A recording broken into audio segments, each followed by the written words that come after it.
Procreate is a beast of a program, and there is so much to know about it and so much that we have left to discover.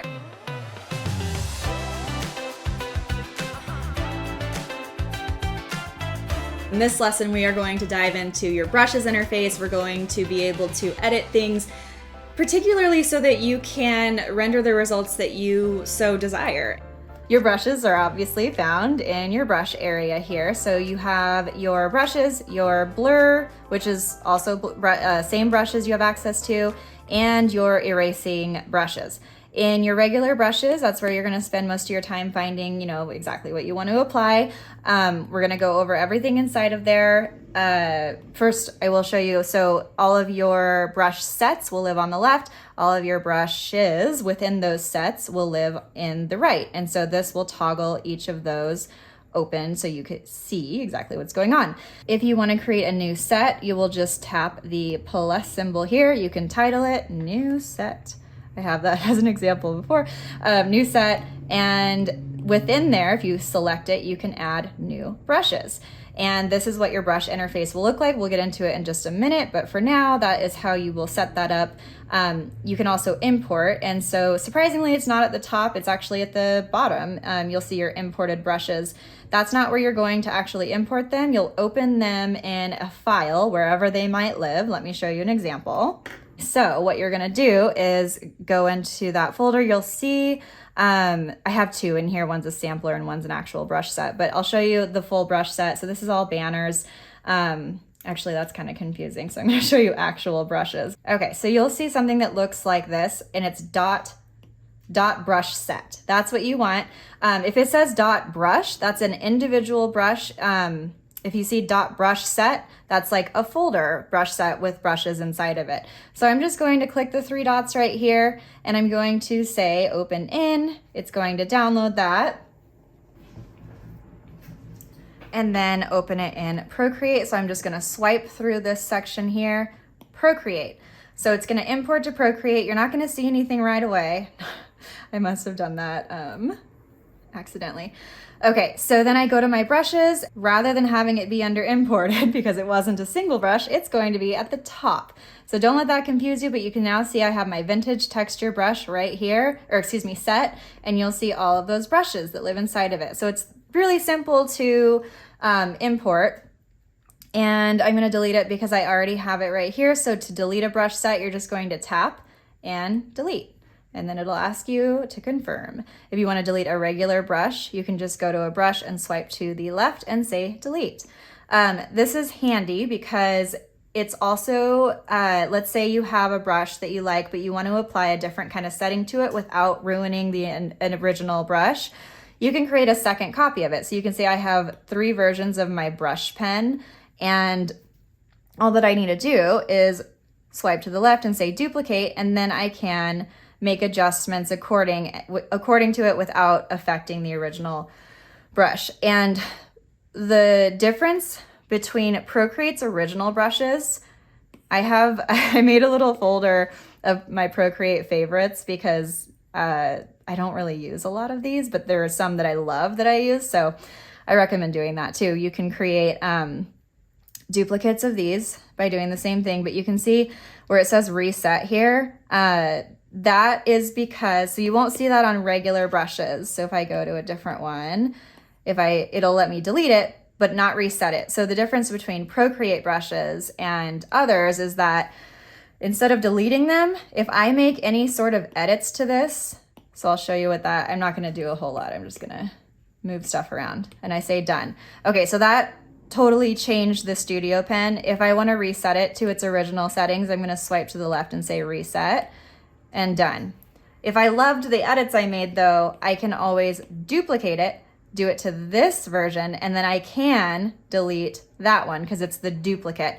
But the original brushes will always have their reset spot. One of the cool things that you can do with the brushes that you create or that you import or any edits like that, you can under properties, about. You can create a new reset point. So if I was to make edits and I wanted to make sure that I had a reset point, I can say create new reset point. That's going to happen right now as it stands, and then we're good. And so now you see reset brush. So if I was to make a bunch of edits to this, I can say reset brush and it's going to reset it to this. So you do have that option, but I always recommend duplicating brushes if you're going to make any edits at all. That way it preserves the original one. You don't have to worry about it. Okay, so when I'm on a brush, basic settings, we'll go over editing in just a minute, but basic settings here, you have your slider. And this little line right here is there because the last time I used this brush, I set it so that I wouldn't forget some project I was working on or something. So I wanted it to be that size. The way to do that is simply, you have your size, you just tap this plus symbol. Okay, cool, now I have a line there. So if you toggle in between sizes, that's gonna remember your size on that particular brush. It won't happen to the rest of your brushes, just that one, and it'll remember it, which is really, really helpful. You can delete them just by tapping and then selecting that minus button. So then it's gone. And then the other thing I like is that if you want like a specific number and it's like you're having a hard time getting just right there because of how quickly it goes, if I select and tap this and hold down and bring it out, notice how slow it goes now, so I can get those precise percentages, those precise numbers. Also a helpful deal. Your opacity slider for brushes, some people love it. I don't use it at all. I like to use opacity in my layers panel, and if I want opacity in a brush, I set it in my brush settings. But if you do like it, it's something you want to use, it's this slider here. It's going to change the opacity of that brush. So just know it. Okay, now we're going to move into brush settings. So we've imported, we have, oh, real quick, to share a brush or a brush set, you're just going to swipe to the left and say share, and then you can say, you know, put where you want to share it. You can also tap a brush set, say share, and then go with that. And that's how you also rename brushes. So if I tap this, go to about this brush, I can rename it up here. We'll go over all these settings, but rename it there. And then the brush set, you just rename by tapping and saying rename.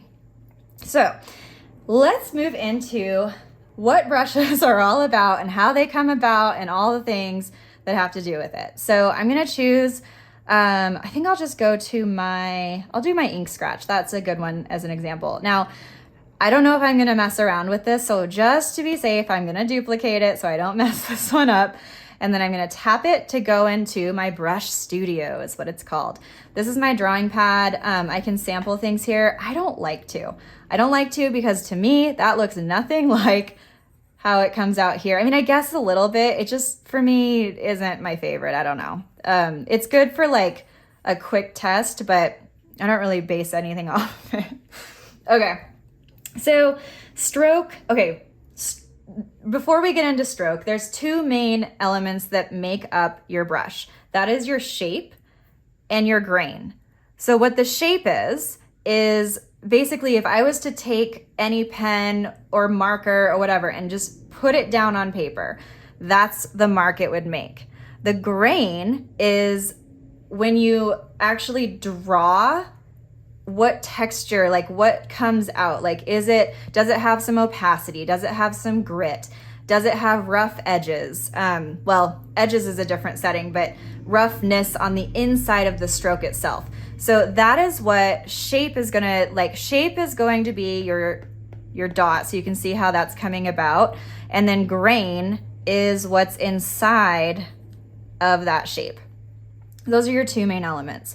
So I wish that those were at the top so that it was in order, but that way you have the base of your brush and how that foundation is built up. And when you see stamp brushes, this is what you're seeing is the shape source, and you see the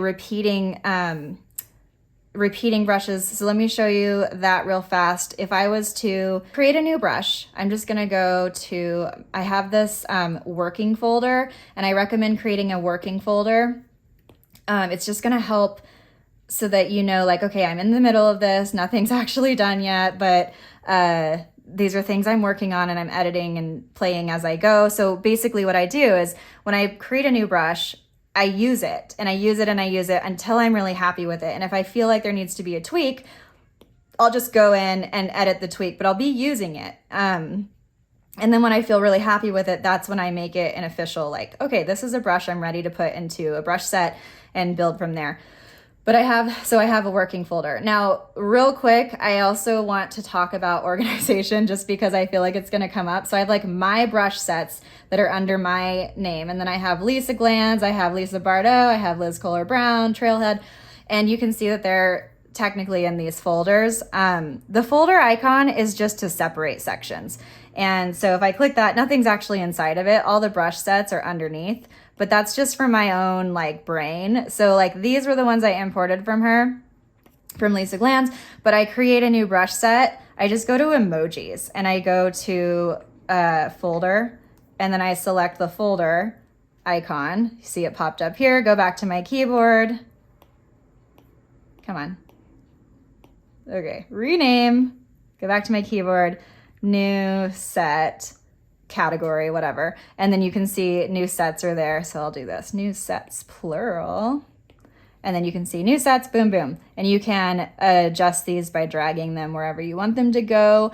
So just as an FYI, it might help you organize things. Like all of my brush sets have this little pigeon at the front of it because I think it's fun. And that way when people download my brush sets, they see this little pigeon in their space, so they know it's ours. Okay, so going back to here. So if you want to create a new folder or anything that you work within for working brushes, I recommend doing it. But I'm going to do my plus sign here, and I'm going to go to shape. It's a circle. I'm going to keep it shape. I'm going to go to grain, keep it grain. This is going to help you really understand the process of the Brush Studio. So the shape itself, you can edit this. We're not going to for this one, but if you want to edit it, you just are on shape, you go to edit, and then you can import, and you can use their source library. So they have a ton of different shapes here. Quick note, oh, they did separate it. They didn't used to separate shape source from grain source, but now they do. Basically, their grain source goes edge to edge and the shape source doesn't, because the shape, remember, is like the dot from the top of a pen or whatever. So these are shape sources, but we're gonna stick with the circle for now. I just wanted to share that. You can also import a photo. So let's say you created like an ink swatch on paper, took an image of it, made it black and white, you can import it there. You do want things to be black and white. If you ever import an image and it's turning out incorrectly, like backwards, it's two finger tap and it inverts it. It's that easy. So just know that the part that shows up is the white part. So just as an FYI, if anything's, just know if anything's not coming up the way it should, just invert it and see if that works and solves the problem. Grain, same thing. Your settings are there as well. You can edit them. You'll see import, source library. The grain sources are all here, which is nice. Okay. Now, to create the actual movement of this, we need to go to our stroke path. Our stroke path is the spacing, the spacing is basically how much space there is in between the repeat of your shape of that initial dot. So on a straight line, how many times is this spacing out? Right here, it's next to nothing. If I was to make this go up, you can now see that there is space in between all of those initial, I'm gonna clear this. If you wanna clear your drawing pad, you just tap it and say clear drawing. So that's gonna show you how it repeats, and you can have this be pretty far out or close together, however you want that to be. So like this would create kind of a fun little edge. Now, the other part of this that is fun, because that spaces it out on the line. So for example, on the line that's spaced out. But let's say, I'm gonna make this closer together for this next example. Let's say I wanted it to be spaced out this way. So off of the line, coming off of the line so it has some jaggedness, that's gonna be jitter. So you can see now it's spreading out. So jitter is awesome, even if you have this straight line that has no spacing changes, to create rough edges. And this is one of the things I have in a lot of brushes to make that organic ink looking texture, especially on pressure sensitive brushes. And it creates that nice like textured edge. And then fall off, what this is basically in a stroke, if it has any sort of like opacity fall off. So if I put this up, you can see that it starts to fade away. I don't usually use fall off because I prefer to have that like physical power over it with my pressure sensitivity. So this one doesn't have any pressure sensitivity yet. So we're gonna apply that together. But I'm gonna clear my drawing pad. I'll just have this line so that we can see the sample. Stabilization, we'll go into the rest of these, but real quick, stabilization, what this means is the amount that actually real quick, you don't have to do this if yours is anything, but this is just gonna let you see it better. Your StreamLine. So see when I do this, you can see wobbles pretty easily. So if I was to have these imperfect edges, when I turn StreamLine up, it's gonna smooth all that out. Pressure smooths out with pressure, it's not set, but stabilization is another one where it just gets even more fine-tuned. So StreamLine, it doesn't take it completely away. Stabilization really smooths things out. There's a time and a place for StreamLine, for sure. I'm not a huge fan of anything being all the way up on StreamLine. I usually stick around like 30 to 40%. That way you have that hand-drawn element. If you're trying to do something more geometric, for sure, this is great for that. And then you have those controls, which is fantastic. But just know, like, that's what StreamLine is. You could totally keep it up to 20-ish, and you can still see I have these nice, like a nice flow here, but it's still, you can still see what I'm doing, and it's not like, boom, we are a magnet. We've magnetized to what we're doing. So like if I have this all the way up, look at that. It's literally a magnet. And what I actually did was this. So that's kind of the reason. I just think it interferes with our organic process. Obviously, if you go slower, it would take some of that, and your stroke, if it's slower, is what I'm trying to say, it will maintain it better than if it's fast. So just know that, okay? Okay, so taper, if you were to edit this area in the beginning of a stroke or the end of a stroke, it's going to allow you to taper the top.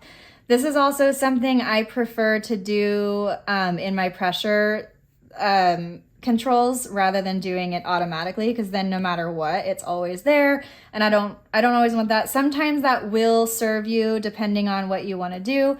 You can also adjust the opacity, so see it's getting lighter at the beginning.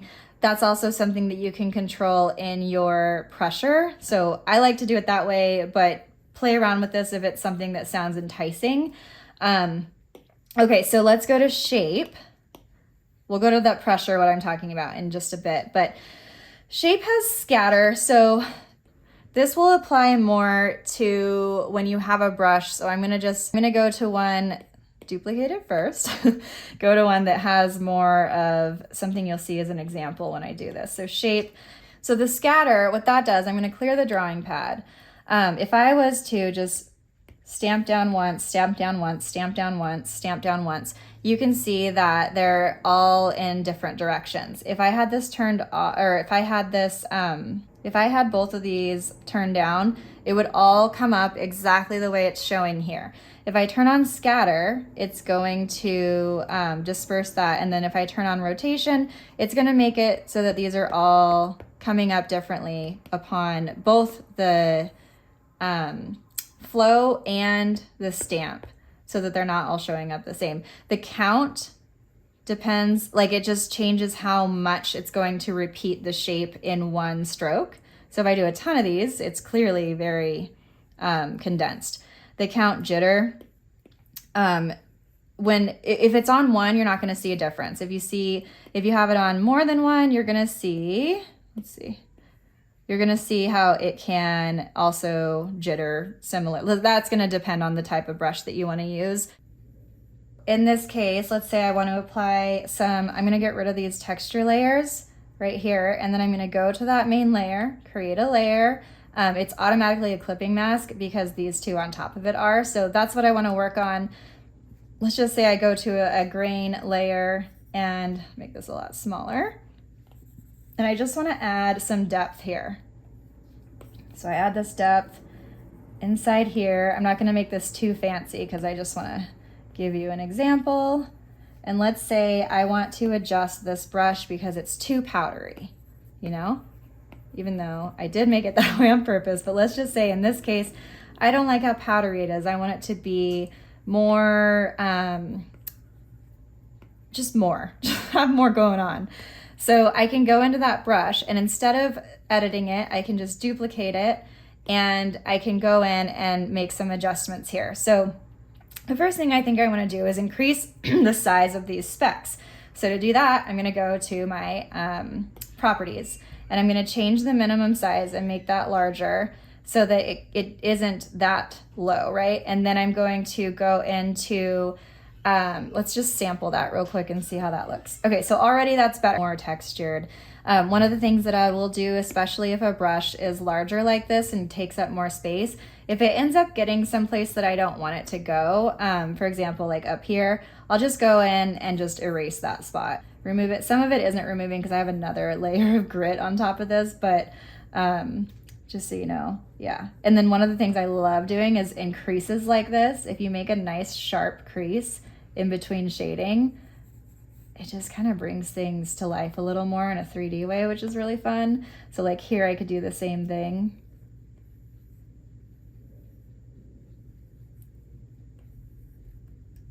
And if I make that even smaller, I can do it inside here, which is just kind of fun. And then I can fade that out with an airbrush, blah, blah, blah.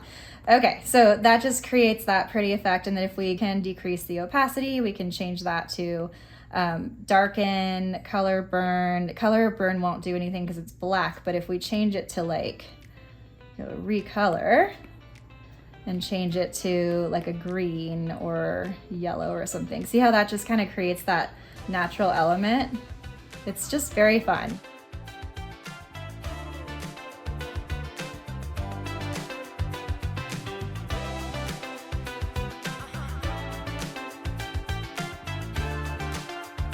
Thanks for watching. If you enjoyed this video, feel free to like and subscribe to stay up to date on all of our latest videos.